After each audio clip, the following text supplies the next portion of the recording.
amal perbuatan yang nampak secara kasat mata, kemudian akhlak, budi pekerti, etika, tingkah laku.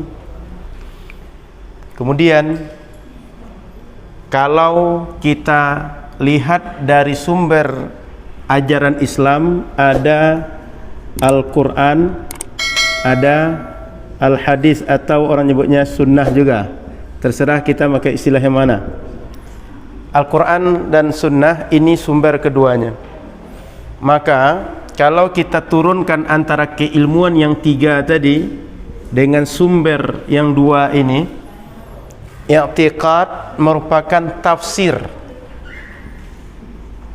sifatnya tafsir.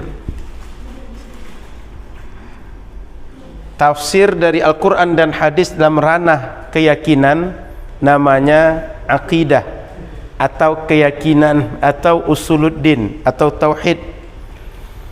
Kemudian tafsir dari segi amal perbuatan disebut dengan fikih atau furu' atau syariah. Kemudian tafsir dari segi akhlak atau perangai disebut dengan akhlak atau tasawuf atau suluk atau tazkiyatun nafs. Itu istilahnya berbeda tapi maksudnya sama. Atau dalam hadis Nabi, ini iman, ini Islam, ini ihsan. Apapun ilmu yang kita pelajari, disebut ilmu sirah, ilmu bahasa. Bahasa nanti ada nahwu, ada sharaf, ada balaghah, ada ma'ani, mantik, dan apa saja ilmu bahasa, itu semuanya ujungnya untuk bisa kita memahami tiga komponen ini dalam agama. Tak akan keluar dari ini. Sebanyak apapun ilmu keislaman yang kita pelajari, disiplin apapun namanya, ujungnya tiga ini. Maka dalam Islam nanti ada ilmu maqasid dan ilmu al-wasail, ilmu yang menjadi tujuan atau muara, tiga ini. Dan ada ilmu wasail. Wasail itu wasilah, media, perantara. Ilmu yang membuat kita paham bisa beramal dengan tiga ini, itu ilmu wasail namanya. Artinya ilmu yang mengantarkan kita paham ini, seperti paham bahasa Arab, paham ilmu logika, paham nanti ilmu hadis dan berbagai ilmu yang lainnya. Ujungnya tiga ini. Fikih, ini dia yang kita pelajari malam ini. Fikih ranahnya di sini.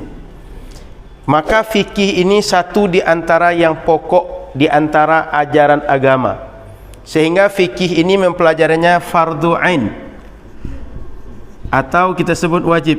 Wajibnya wajib ain, terutama untuk masalah yang setiap orang harus mengerjakan. Contoh, muslim, dia mesti sholat, maka setiap muslim mesti tahu bagaimana cara beramal dengan baik.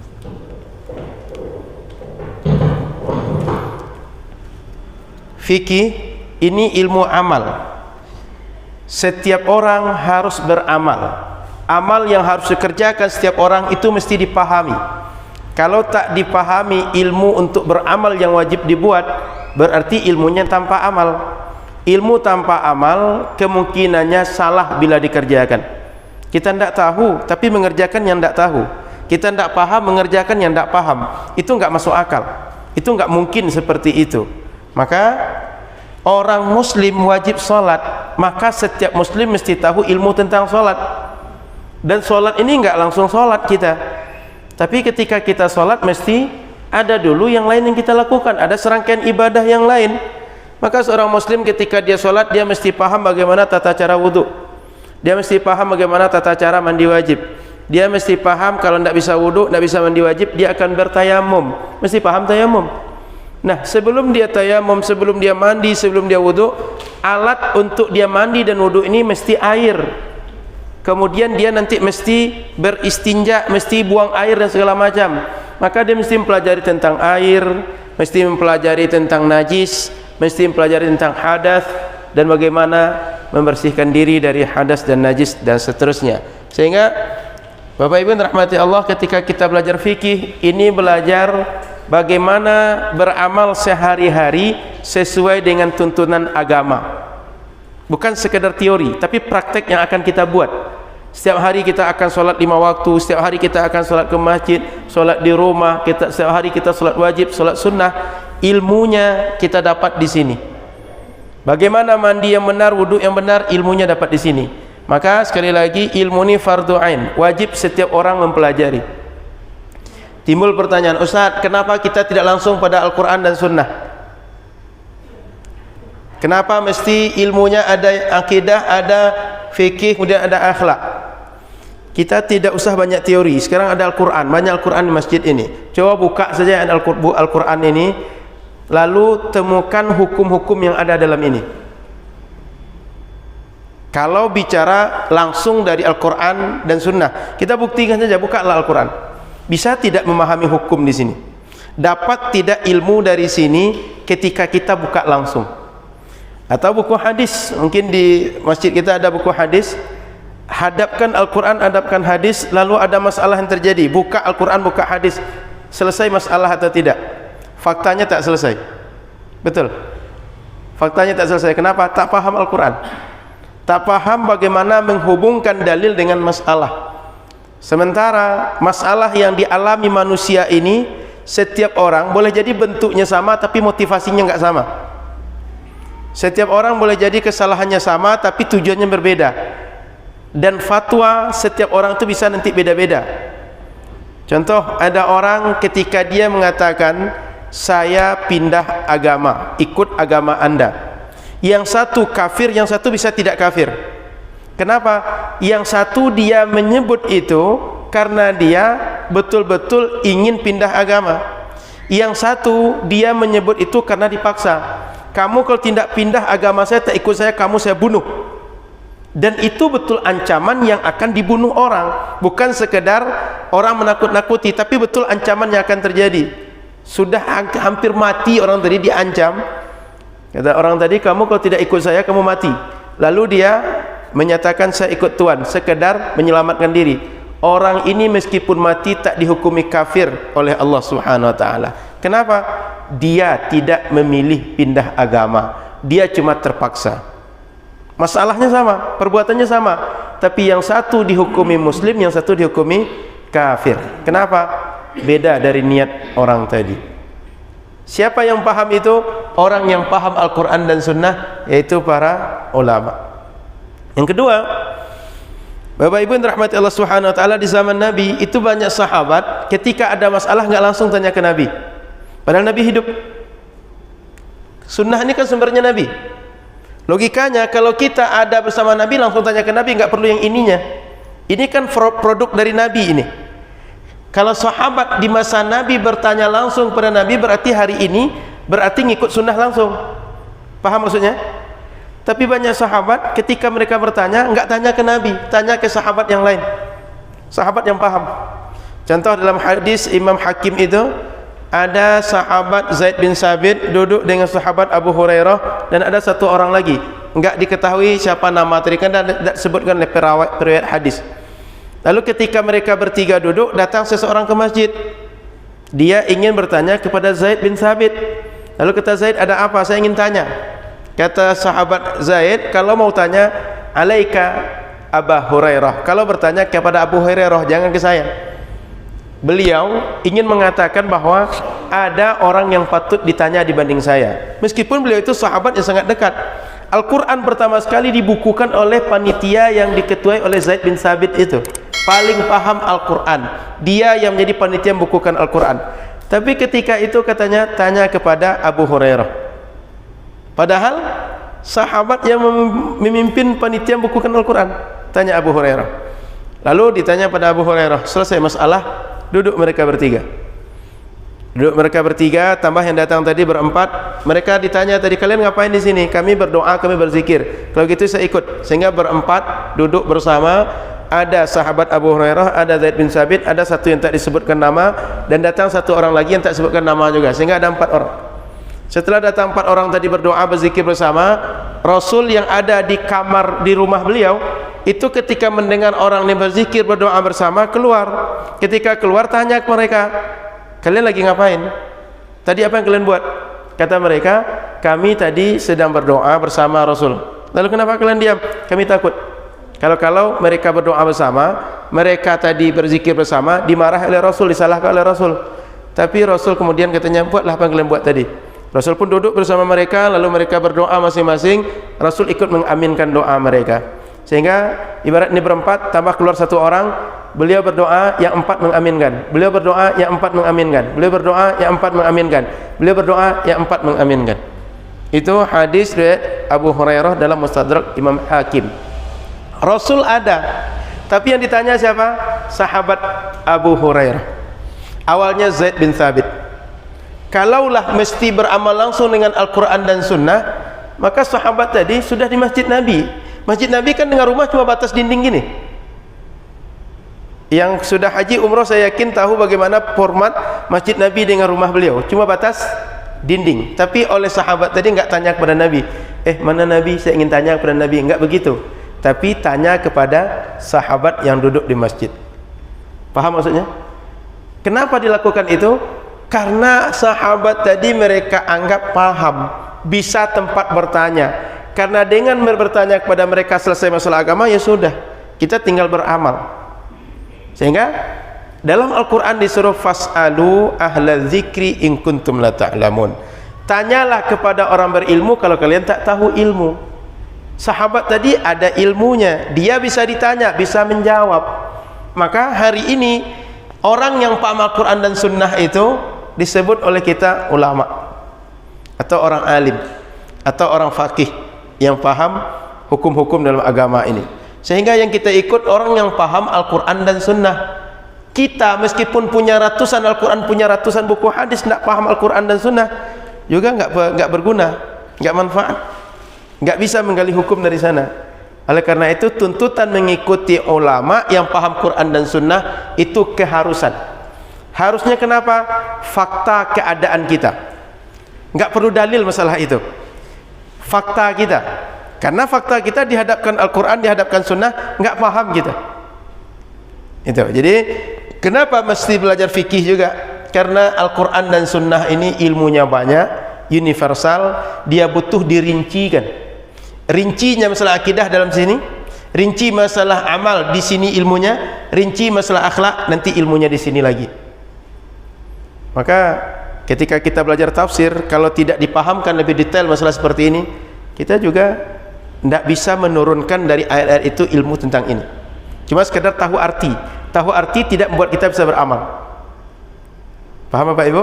Kenapa kita itu dipaksa harus belajar kepada akidah, fikih, akhlak, tidak langsung Quran dan Sunnah. Keadaan kita memaksa, keadaan kita yang menuntut kita harus seperti itu. Jadi nggak perlu dalil untuk itu. Maka kalau nanti ada orang bilang harus ikut Quran dan Sunnah, ini ilmu fikih, saya sudah juga sampaikan dalam kesempatan yang lalu.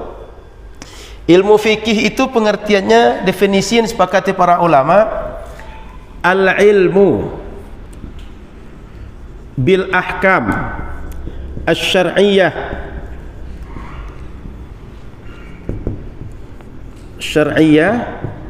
al-muktasabu min adillatiha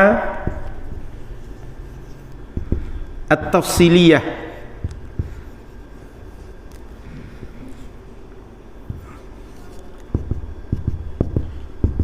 nih, al-ilmu bil ahkam asy-syar'iyyah al-muktasabu min adillatiha at-tafsiliyah. Ilmu terkait hukum-hukum syar'iyyah, hukum-hukum syariat. Makna syariah di sini adalah hukum yang berasal dari Al-Quran dan Sunnah. Karena hukum itu banyak. Ada hukum namanya hukum akli, ada hukum syar'i,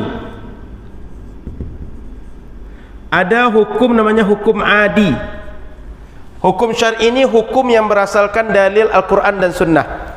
Hukum akli itu hukum logika, nalar, bahwa saya dengan bapak saya pasti lebih tua bapak saya dibanding saya. Itu nggak perlu tanya dalil apapun. Semua orang pasti meyakini bapaknya lebih tua dibanding dia. Bilangan ganjil itu pasti 1, 3, 5. Dimanapun orang bicara pasti begitu. nggak ada yang tidak. Itu ilmu akli. Kemudian syar'i sudah, kalau adi kita sebut adat, kebiasaan yang sering terjadi, yang berulang-ulang terjadi, itu hukum adat, kita menyebut hukum kebiasaan. Ini 3 hukum ini, akli, syar'i, adi. Ketika bicara fikih, hukum syar'i, syar'i itu apa? Dasar Al-Quran dan Sunnah, penjelasan dari Al-Quran dan Sunnah. Lalu al-muktasabu, hukum-hukum yang syariat yang kita pelajari tentang yang kita ketahui itu, al-muktasabu didapatkan min dari adillatiha, dalil-dalilnya yang bagaimana? Yang spesifik, tafsiliyah. Al-Quran itu dalil dasar kita beramal, tapi dalam Al-Quran ada penjelasan, kita wajib sholat, kita wajib haji, kita wajib menghormati orang, kita wajib ini segala macam. Dalil-dalil itu ketika bicara tentang hukum, maka hukum tadi dibahas dalam ilmu ini yang bernama fikih. Sehingga setiap hukum yang kita ketahui hari ini, kita wajib sholat, tidak boleh mencuri, haram berzina, haram riba segala macam, itu dasarnya dari mana? Hukum syar'i. Hukum syar'i dari mana? Quran dan Sunnah. Fikih berarti penjabaran dari Quran dan Sunnah. Fikih berarti tafsir dari Al-Quran dan Sunnah. Sehingga fikih jangan diadu dengan Quran dan Sunnah. Kenapa? Karena fikih adalah turunan atau produk Al-Quran dan Sunnah yang dihasilkan para ulama untuk bisa diamalkan oleh umat. Jadi fikih ini supaya bisa diamalkan umat, dirumuskan ilmu bernama fikih. Kalau kita buka Quran, baca terus setiap hari, nggak akan dapat kita mana yang hukum wajib sholat, mana hukum bahwa sholat subuh itu jam sekian, asar jam sekian, maghrib jam sekian, nggak dapat oleh kita. Dari mana dapatkan ulama? Pengkajian Al-Quran dan Sunnah, maka muncullah produk hukum tadi yang terhimpun dalam fikih namanya. Dipaham Bapak Ibu? Jadi belajar fikih itu keharusan. Kenapa? Karena kita tidak mungkin mengkaji langsung Quran dan Sunnah, dan ini sudah memudahkan kita. Ibarat ilmu itu sudah terkodifikasi kata orang sekarang, sudah tersusun dengan sistematis. Kita tinggal mempelajari yang tersusun tadi. Dulu di masa sebelum datang Imam Malik bin Anas, Imam Abu Hanifah, Imam Syafi'i, Imam Ahmad bin Hanbal, itu semua masalah hukum itu belum terkumpul. Sehingga orang dahulu tidak mengikut mazhab tertentu, mengikut kepada siapa ulama di zaman itu. Setelah muncul imam yang 4 ini, mereka menisbahkan diri, saya ikut Imam Abu Hanifah sehingga Al-Hanafi, saya ikut Imam Syafi'i Asy-Syafi'i, saya ikut Imam Malik Al-Maliki, saya ikut Imam Ahmad Al-Hambali. Itu setelah tersusun para ulama ikut yang 4. Sehingga sejak dahulu kita temukan para ulama itu punya nisbah kepada mazhab yang 4 itu. Kenapa? Sudah ada yang tinggal kita ikuti dengan instan.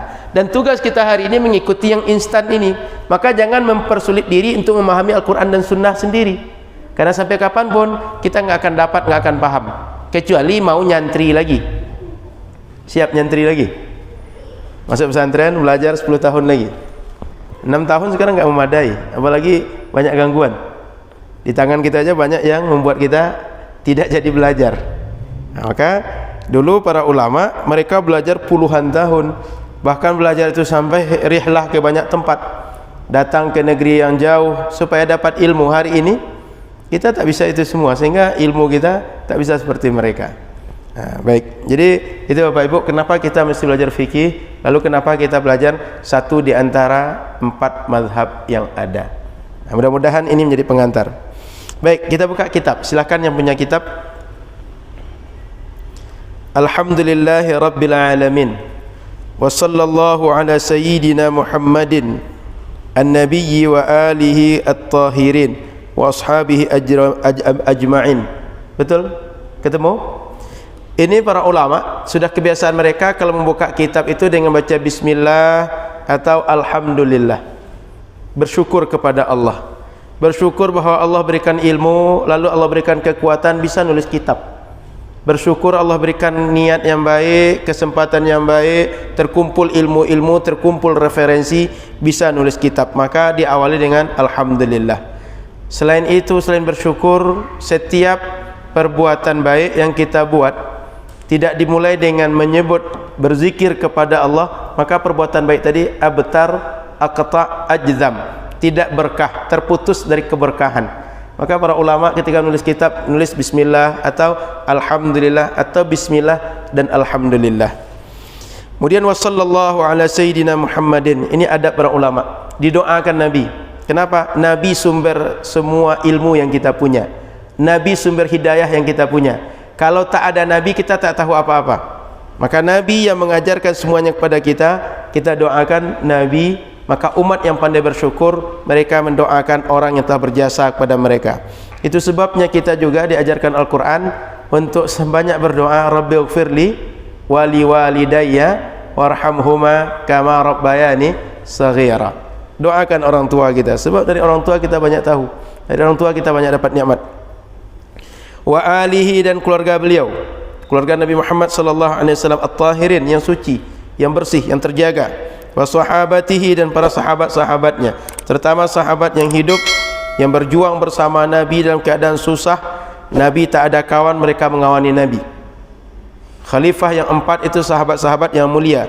Dan ahlu sunnah wal jamaah berkeyakinan 4 khalifah setelah Nabi adalah Sayyidina Abu Bakar, Sayyidina Umar bin Khattab, Sayyidina Utsman bin Affan, Sayyidina Ali bin Abi Talib.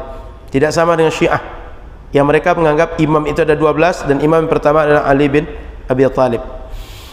Kemudian maka dulu di masjid-masjid kita sering dibuat kaligrafi itu, dituliskan ada Abu Bakar, ada Umar, dibuat nama 4 khalifah itu. Tujuannya apa? Ini identitas bahwa masjid ini masjid Ahlus Sunnah wal Jamaah, bukan masjid yang dikuasai oleh Syiah. Kemudian ajma'in, dan seluruh sahabat didoakan. Artinya sahabat yang disebut namanya, yang tidak, yang teringat, yang tidak didoakan. Qala al-qadi, berkata qadi Abu Syuja'. Qadi itu bahasa kita sekarang hakim. Jadi dalam istilah agama ada disebut dengan faqih, ada mufti, ada qadi. Al-faqih, kemudian al-mufti. Di kita dulu masih pakai istilah ini, baik di kerajaan Indragiri, kerajaan Siak, kerajaan apa saja yang ada di Riau ini masih memakai istilah mufti ini. Kemudian al-qadi. Ini 3 kekhususan para ulama, maknanya beda-beda. Al-faqih, orang yang paham ilmu fikih, menguasai ilmu fikih. Dia paham, tapi belum tentu dia bisa menjawab setiap permasalahan yang terjadi. Dia cuma paham masalah. Ibarat dosen, dia menguasai semua bab yang diajarkan dalam satu bab ilmu. Contoh, ilmu tentang kalau anak-anak SMA, geografi. Geografi itu semua ilmu dalam geografi dia paham. Itu faqih ibaratnya. Kemudian mufti. Mufti ini dia paham fikih. Kemudian dia bisa menjawab pertanyaan atau realita atau kejadian yang terjadi berdasarkan hukum agama. Maka mufti ini dia tugasnya bayanu hukmin syar'i fi waqi'atin atau fi nazilatin, menjelaskan hukum syariat pada masalah-masalah yang terjadi. Contoh, tadi di depan ada orang kecelakaan muncul darah. Darah itu muncul di celana, muncul di badan, celana robek. Sekarang dia mau sholat. Dia sholat bagaimana supaya sah? Boleh tidak dia sholat dengan keadaan seperti itu? Itu kan kejadian. Dia mampu membahas masalah tadi berdasarkan dalil. Tapi orang yang mengikuti dia bighairi ilzam, tidak harus ikut dia. Kenapa? Karena dia tak memaksa sifatnya. Kalau qadi menjelaskan masalah yang terjadi juga, tapi memaksa. Hukum dia mengikat. Contoh, suami istri mengadu ke pengadilan, diputuskan oleh seorang qadi atau hakim. Kata hakim, ini harus dicerai. Orang tadi mesti pisah rumah. Kalau tidak pisah rumah, dia akan didatangi tentara, didatangi askar, dipisah paksa. Kenapa? Dia ini punya hukuman yang mengikat. Ibarat kita sekarang, hukum negara yang mengikat untuk harus diikuti. Tapi ini sama orang ini, sama paham ilmu hukum ketiganya. Ini paham ilmu hukum, menjatuhkan hukum, tapi dia tidak mengikat. Kalau ini menjatuhkan hukum, dia mengikat. Kalau ini belum tentu bisa menjatuhkan hukum. Dia paham, pakar. Maka dalam sidang-sidang itu kadang ada saksi ahli. Nah, faqih itu seperti itu. saksi ahli itu. Baik, makanya Al-Qadhi itu tuh julukan karena beliau seorang yang diberikan kedudukan qadhi. Kemudian Abu Syuja' ini sebutan untuk beliau. Nama beliau Ahmad bin Hasan bin Ahmad Al-Asfahani rahimahullahu taala. Kita sudah bahas bahwa beliau berusia 160 tahun. Nah, di buku juga ada di bagian luar itu ada tahun lahir dan wafat beliau. Ada di situ, Pak? Ada dibuatkan di situ? Enggak ada ya? Nah, di sini beliau meninggal 596, lahir 430. Nah, atau 436 sekitar itu. Al-Asfahani nisbah pada negeri Asfahan di daerah Iran. Apa kata beliau? Sa'alani ba'dul asdiqa. Sa'alani, kita menyebut soal. Soal itu berarti meminta ada jawaban dari apa yang kita ajukan. Maka sa'alani dalam bahasa Arab meminta ni kepadaku. Siapa yang meminta kepadaku? Ba'dul asdiqa, sebagian kawan-kawanku. Sebagian kawan-kawan kita bergaul, kita bertemu, atau para murid. Beliau menyebutkan asdiqa ini diantaranya ada kawan, ada murid. Jadi ada kawan-kawan, saya kalau mengajarkan fikih itu bingung bagaimana mengajarkannya sistematis, mana yang mesti saya ajarkan dulu, mana yang kemudian saya ajarkan setelahnya, sebab belum ada tersistem. Maka kata beliau, sa'alani ba'dul asdiqa, sebagian sahabat meminta kepadaku, hafizahumullahu ta'ala, semoga Allah menjaga mereka semua. Ini adab para ulama, suka mendoakan saudara, suka mendoakan yang lain, bukan melaknat, bukan mendoakan atau meminta yang buruk-buruk untuk yang lain. Itu adab yang diajarkan oleh agama kita. An a'mala, agar saya membuat mukhtasaran, sebuah buku mukhtasar yang ringkas. Kadang-kadang kan kita nyebut ada ikhtisar. Ada apa ya? Ikhtisar itu ringkasan, resum. Untuk menulis sebuah buku yang ringkas fil fiqhi, dalam masalah fikih. Kita sudah sebut tadi, ala madhabi al-imam Syafi'i, menurut mazhab Imam Syafi'i. Atau bahasa mudahnya, untuk menulis sebuah buku terkait hukum Islam berdasarkan pemahaman Imam Syafi'i rahmatullahi ta'ala alaihi wa ridwanuh. Semoga Allah merahmati alaihi Imam Syafi'i tadi dan diridai Imam Syafi'i tadi. Bagaimana sifat buku yang dia tulis tadi? Fi ghayatil ikhtisar wa nihayatil ijaz. Ghayah, ibarat kita punya, misalnya ini benda ini, ujung-ujung ini disebut ghayah. Maka ghayatul ikhtisar sangat-sangat ringkas bahasa kitanya. Saya diminta kawan saya untuk menulis buku yang sangat-sangat ringkas.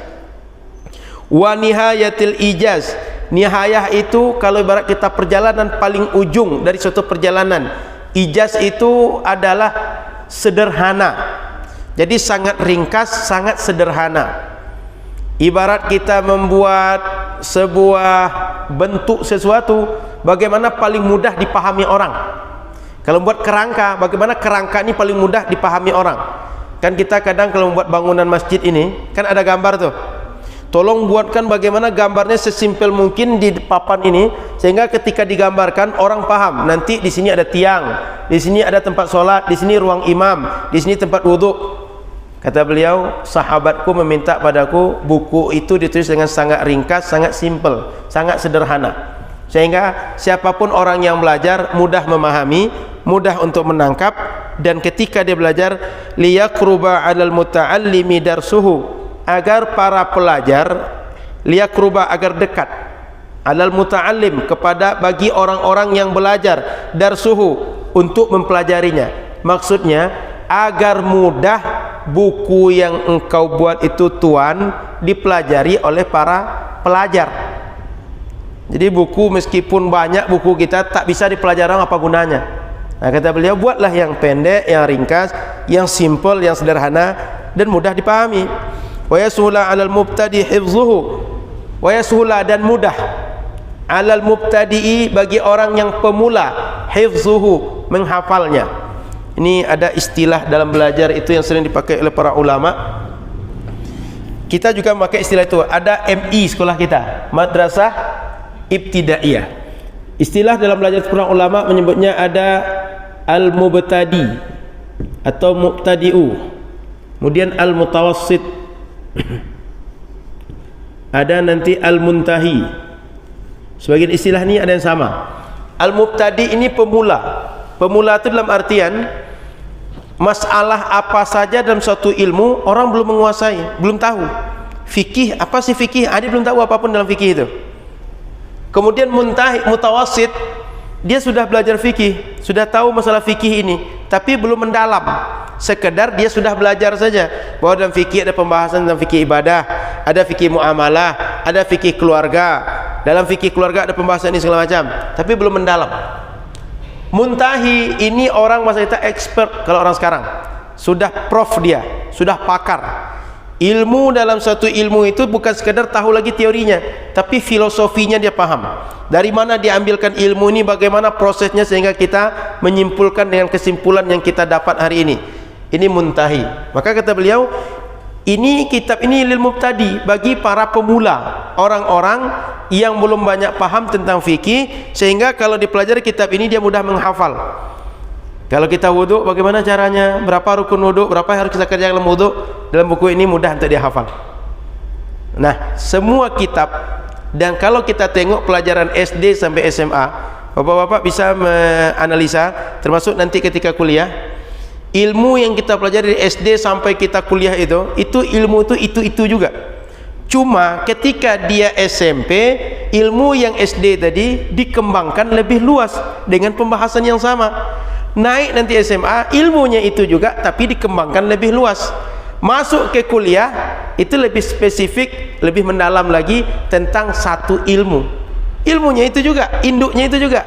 Begitu juga dalam pelajaran kitab-kitab yang kita pelajari.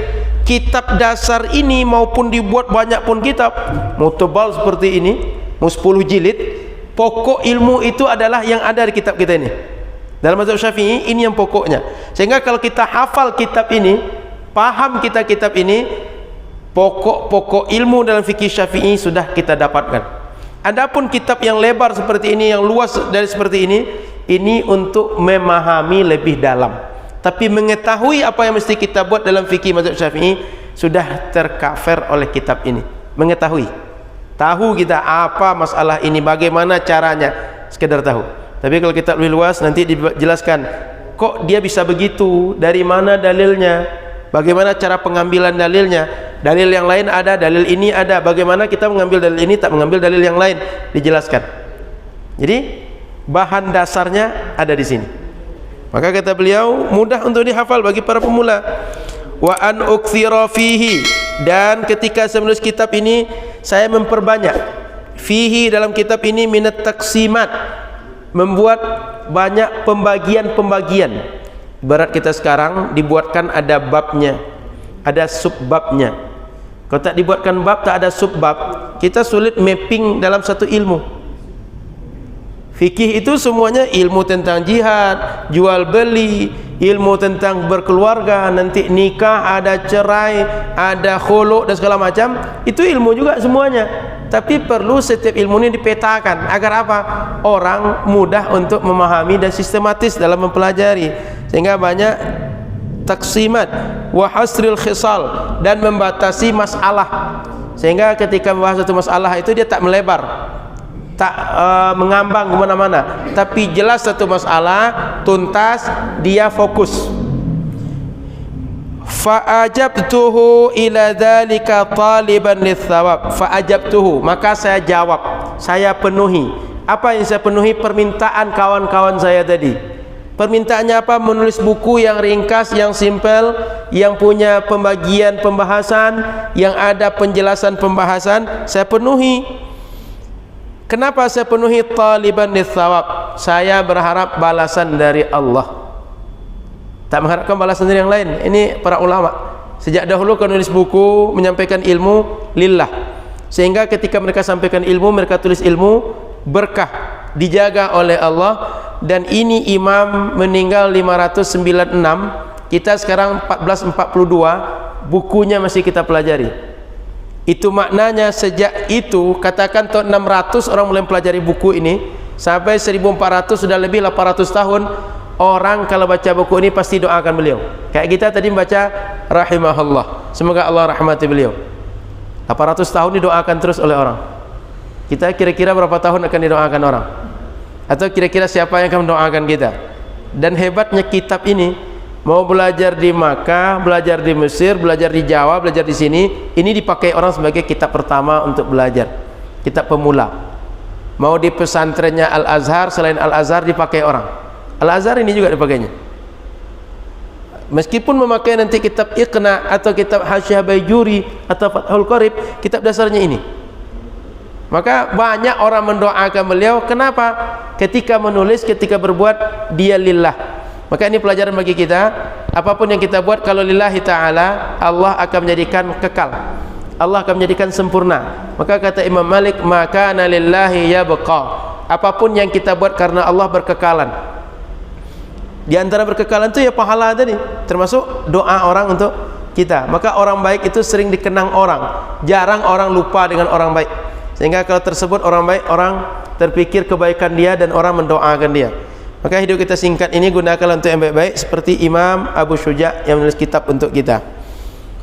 Raghiban ila Allah subhanahu wa ta'ala fit taufiq lis-shawab. Raghiban, berharap, ila Allah, kepada Allah, fit taufiq, agar diberikan kekuatan, agar diberikan kelurusan, agar diberikan kesesuaian antara yang saya buat dengan apa yang Allah mau, lis-shawab, untuk bisa benar dalam menulis kitab ini.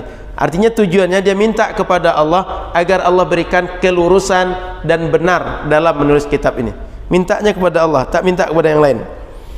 Innahu ala ma yasha'u qadir. Ini sifat Allah, bahwa Allah terhadap segala sesuatu yang dia kehendaki, dia berkuasa untuk mewujudkannya. Kita jadi orang Pekanbaru atau bukan, itu Allah punya kuasa. Orang tua kita tak bisa paksakan. Anak saya ini mesti lahir di Pekanbaru, sehingga dari Padang dibawa ke sini istri yang hamil tadi. Kalau tak kehendak Allah lahir di Pekanbaru, tak akan lahir di sini. Bisa saja nanti kata dokter, ini anak ini, kondisi kehamilan ini tak tertolong oleh kami di sini. Ini mesti dilarikan ke Singapura, mesti dilarikan ke Jakarta. Siapa yang bisa berbuat seperti itu? Allah yang berkuasa. Kita tidak bisa. Bagaimanapun kita mengupayakan sesuatu yang bukan urusan kita, yang pekerjaan Allah, tak akan bisa terjadi kecuali yang menjadi kehendak Allah. Maka Bapak Ibu, urusan rizki yang menjadi urusan Allah, kita dikasih berapa, dikasih apa, dikasih melalui siapa, tidak usah kita pikirkan. Yang menjadi pikiran kita adalah dia suruh apa, apa yang kita buat. Dia suruh kita taat, kita bertanya pada diri kita, saya taat saya bagaimana? Tapi soal dia memberi berapa, memberi apa, bagaimana, melalui siapa, nggak usah kita pikirkan. Kenapa? Jungkir balik pun 7 kali otak kita, tak akan selesai urusan yang bukan menjadi urusan kita. Bagaimana Allah mengaturnya, urusan dia. Maka orang kalau yakin dengan bagaimana Allah mengatur makhluk, bagaimana takdir terjadi, dia tak pernah sedih dalam hidup, tak pernah kecewa. Kenapa? Ya bukan urusan dia. Yang urusan dia, dia urus. Yang bukan urusan dia, dia lepaskan kepada yang mengurus. Kalau dia urus yang bukan urusan dia, tak akan selesai. Kita juga begitu. Jangankan masalah takdir, saya kalau disuruh buat masjid, karena saya tak pandai buat masjid, tak akan selesai oleh saya. Kalau saya disuruh membuat, misalnya itu kan ada dagangan di luar itu, disuruh buat dagangan apa, satu saja dagangan itu, karena saya tak pandai, tak akan selesai oleh saya. Begitu juga urusan nasib, urusan rizki, sudah menjadi ketentuan dia. Bagaimanapun cara kita, tak pandai kita untuk mewujudkannya. Kita paksakan pun, terbalik-balik pun dunia ini, berganti-ganti dunia ini dengan dunia yang lain, tak akan terwujud apa yang kita mau kalau bukan urusan kita, urusan Allah. Maka Bapak Ibu, percaya pada qada dan qadar itu senjata kita, membuat kita dalam hidup ini lurus, tenang, tidak pernah marah dan kecewa kepada siapapun, ridha dalam hidup ini. Tapi kalau lemah yang itu, maka orang yang dapat nikmat, kita yang sakit gigi. Orang yang senang, orang yang sehat, kita yang sakit kepala. Orang buat rumah, orang dapat mobil, kita yang risau, kita yang susah. Padahal semua itu tidak menguntungkan untuk kita. Maka beliau menyebutkan Allah berkuasa atas segala sesuatu. Wa bi ibadihi latifun khabir, dan terhadap makhluknya maha tahu, baik urusan yang besar atau benda yang nampak kasat atau urusan yang sangat kecil yang tak nampak oleh indrawi. Maknanya beliau ingin mengatakan, saya ini berbuat lillah atau bukan, berbuat ikhlas karena Allah atau bukan, Dia yang maha tahu. Meskipun saya bilang saya ini ikhlas, tapi dalam hati tak ikhlas, orang enggak tahu, tapi Allah tahu. Saya ini tak mengharapkan apa-apa, mengharapkan pahala dari Allah, tapi apa yang di hati Allah yang maha tahu. Saya ini jujur, saya ini baik, apapun lisan ini berbicara, banyak pun buktinya, lisan ini akan berbicara, tapi hati akan menyatakan mana yang sesungguhnya. Maka beliau ingin mengatakan bahwa saya berniat lillahi ta'ala, mengharapkan balasan dari Allah, itu betul-betul ikhlas. Maka dia mengatakan dengan kalimat ini. Dipahami pembukaan tadi? Bahwa kitab ini intinya beliau buat pertama atas permintaan para sahabat beliau, yang kedua dalam masalah fikih, yang ketiga fikihnya dalam mazhab Imam Syafi'i, yang keempat kitab ini dibuat ringkas, simple, sederhana, sehingga sejak dahulu terbukti oleh para ulama kalau belajar kitab ini insya Allah menguasai fikih mazhab Syafi'i. Sudah teruji, maka 800 tahun sampai sekarang dipakai orang untuk belajar. Sudah itu poin daripada buku ini, pembukaannya adalah beliau ketika menulis kitab itu ikhlas lillahi ta'ala, tak mengharap kepada yang lain. Kemudian poin selanjutnya, kitab ini untuk pemula, dan kalau disebut untuk pemula kita tak perlu bersedih hati. Kenapa? Kalaupun kitab ini sudah mengulang apa yang kita tahu, dia membuat kita semakin paham. Kalau seandainya kita belum tahu, dia membuat kita tahu. Dan ilmu itu tak ada ruginya. Minimal kalaupun tak bermanfaat bagi kita, mendengar ilmu saja sudah dapat pahala. Apalagi nanti beramal dengan ilmu. Orang beramal dengan ilmu dengan orang beramal tanpa ilmu itu beda. Maka dalam hadis Nabi ada pernyataan Imam Ali bin Abi Thalib, seorang ahli ilmu itu lebih berat menghadapinya oleh syaitan dibanding 100 orang ahli ibadah tapi tak berilmu. Kenapa? 100 orang ahli ibadah karena dia tak punya ilmu, itu bisa dimainkan syaitan. Tapi orang berilmu karena dia paham bagaimana ilmu tentang beragama ini, bagaimanapun cara syaitan, meskipun satu orang dihadapi, itu syaitan akan kewalahan. Maka Nabi Muhammad ketika beliau pergi Isra dan Mi'raj, itu syaitan berusaha manggil beliau, Muhammad, Muhammad, suara orang tua yang sudah sangat ringkih. Ditanya oleh Nabi Muhammad kepada Jibril, Jibril itu siapa? Kenapa dia panggil-panggil saya? Kata Jibril, itu syaitan yang terus berusaha menggoda engkau. Maka syaitan itu berusaha terus untuk menggoda, berusaha untuk menyesatkan, berusaha untuk kita tergelincir. Orang yang paham dia tidak akan ikut dengan syaitan, tapi orang yang tak paham dia mudah tergelincir. Ibarat melihat fata morgana, dia apa itu? Ketika jalan sedang panas itu, orang melihat itu seperti hakikat, realita, fakta, asli. Tapi ketika datang ke sana, enggak. Orang ahli ibadah tak berilmu bisa melihat sesuatu seperti itu, tapi orang berilmu tak akan tersesat seperti itu. Maka orang berilmu dilebihkan oleh Allah derajatnya dibanding orang tak berilmu. Sudah masuk waktu Isya? Sudah waktu azan? 2 menit lagi. Baik. Jadi itu diantara poin tadi. Kemudian beliau tambahkan di akhir bahwa kita makhluk ini, apapun yang kita buat, kita bisa berbuat dengan kehendak kita, tapi kehendak Allah yang akan memutuskan terjadi atau tidak, dapat atau tidak, terwujud atau tidak. Maka timbul pertanyaan, Ustaz, kenapa kita mesti berbuat ini itu segala macam? Kenapa kita mesti ibadah itu segala macam? Pertama jawabannya karena disuruh kita kerjakan. Yang kedua, apapun yang menjadi takdir kita enggak seorang pun tahu kecuali sudah terwujud. Maka tugas kita bagaimana mengupayakan yang terbaik di antara takdir yang mungkin terjadi dengan kita. Sehingga kita bekerja, kita pergi ke sana kemari, kita berbisnis, kita pergi ke kantor, kita pergi nego ke sana kemari. Kenapa? Tidak tahu kita apa takdir yang menjadi takdir kita. Ibarat kita punya kontrak dengan orang, 10 kontrak kita buat, kita tidak tahu mana yang satu di antara yang 10 ini yang deal ini. Setelah kita jalan semua, oh ternyata satu cuma yang deal, yang ini, yang lain tak ada satu pun. Nah, takdir itu begitu. Kita nggak tahu, maka tugas kita buat saja apa yang terbaik yang bisa kita upayakan. Yang mana diberi Allah berarti itulah takdir kita. Maka tugas kita ketika sudah takdir terjadi itu disebut dengan tawakal, berserah, berpasrah diri kepada Allah. Lanjut, kita cukupkan di sini atau masuk bab taharah? Cukup dulu, kita lanjut diskusi nanti. Nah, baik, azan dulu. Nanti setelah ini boleh ada dua pilihan, kita lanjut dalam diskusi atau kita baca bab taharah sedikit. Silahkan, azan dulu.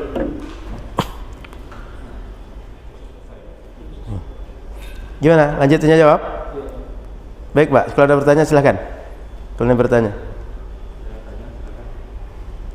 ada yang bertanya terkait yang kita baca tadi atau masalah fikih yang lain? Nah, kalau tidak kita lanjut.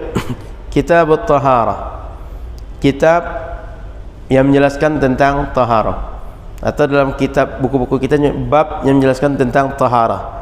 Taharah bahasa kita bersih, bersuci. Jadi kitab ini menjelaskan tentang pengantar sebelum sholat, karena setiap orang akan sholat dia bertaharah. Boleh jadi berwuduk bentuknya, boleh jadi mandi bentuknya, atau boleh jadi cara yang lain. Faslun, kitab itu adalah pembagian dalam terma para ulama ketika membagi isi kitab. Arti sebuah buku dibagi menjadi bab bahasa kita, kemudian fasal itu seperti subbab, pembagian lebih kecil daripada bab, jadi faslun. Anwa'ul miyahi wa aqsamuha. Dalam taharah ini banyak pembahasan. Pembahasan pertama adalah menjelaskan macam-macam air dan pembagian air. Artinya apa saja bentuk air ini, yang mana saja air ini yang bisa kita pakai. Lalu dari segi hukum, yang mana saja air itu bisa kita bersuci dengan air tersebut. Karena ada air nanti dia suci tapi tak mensucikan, ada air itu bersih tapi tak bisa dipakai untuk berwudu. Nah, maka penjelasan pertama tentang air. Kenapa dibahas tentang air?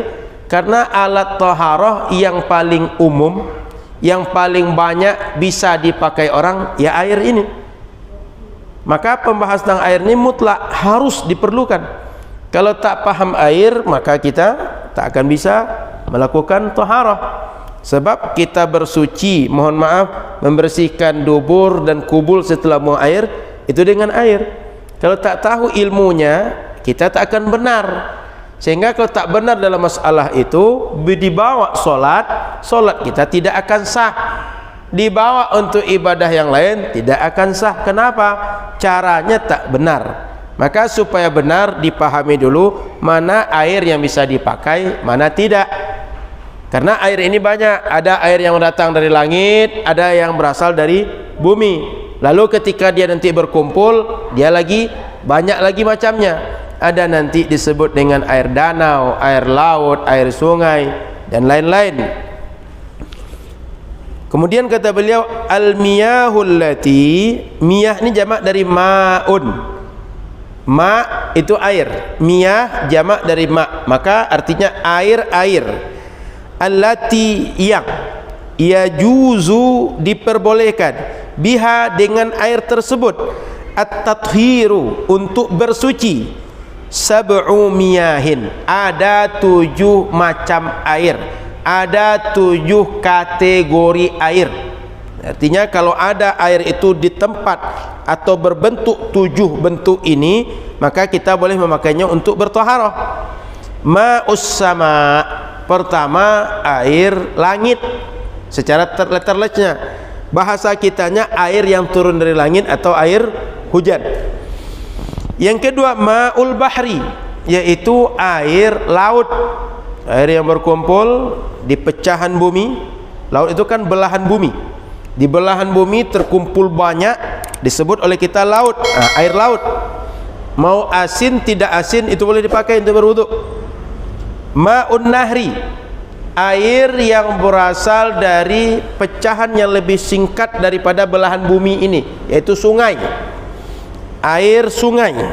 Jadi air hujan, air laut, air sungai. Ma'ul bi'ri, yang keempat air sumur. Kan boleh jadi air ini terkumpul tapi bentuknya sumur. Mungkin sumur ini tercipta sendiri atau dibuat.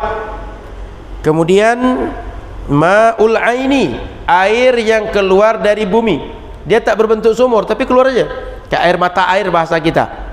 Kan kadang-kadang keluar dari bukit, dari kaki bukit, atau tiba-tiba di satu tempat tertentu lihat basah terus, rupanya ada air yang keluar.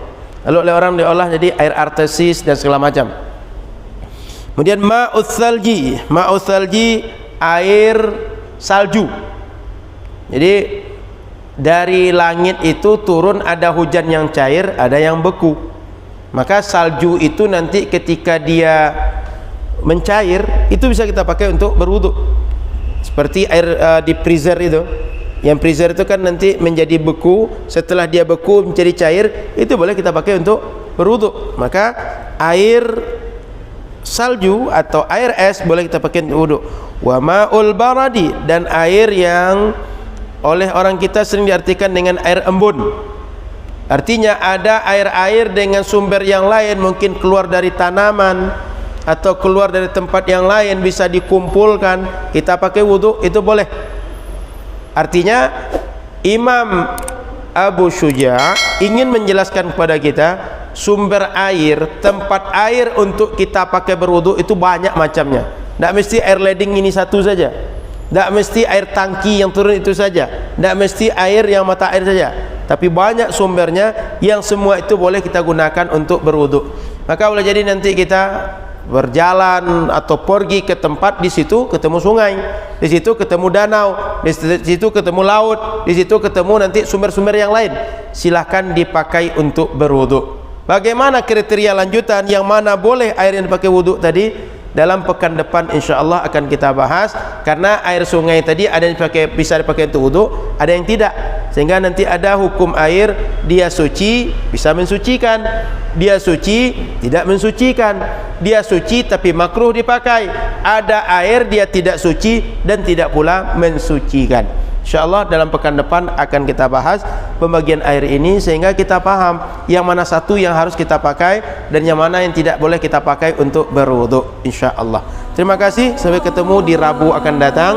Kajian ini insyaAllah setiap hari Rabu sampai tamat kitab ini. Kita usahakan setiap Rabu lanjut terus, supaya ilmu kita terus bertambah dan ilmu kita berkembang terus, tidak mengulang-ulang, tidak sekedar ceramah, tidak sekedar retorika, dapat ini besok hilang lagi, tidak begitu. Tapi apa yang akan kita buat, solat sah atau tidak, wuduk sah atau tidak, akan kita bahas di buku ini. Sehingga yang belum hadir silakan hadir mumpung masih di awal, sehingga bangunan keilmuan ke depan masih panjang dan ibarat membangun masih di pondasi, belum jauh kita untuk membuat bangunan. Maka silakan untuk hadir bersama, semoga Allah berikan kemudahan. Mohon maaf salah dan kurang. Subhanakallahumma bihamdika, asyhadu an la ilaha illa anta, astaghfiruka wa atubu ilaika. Assalamualaikum warahmatullahi wabarakatuh.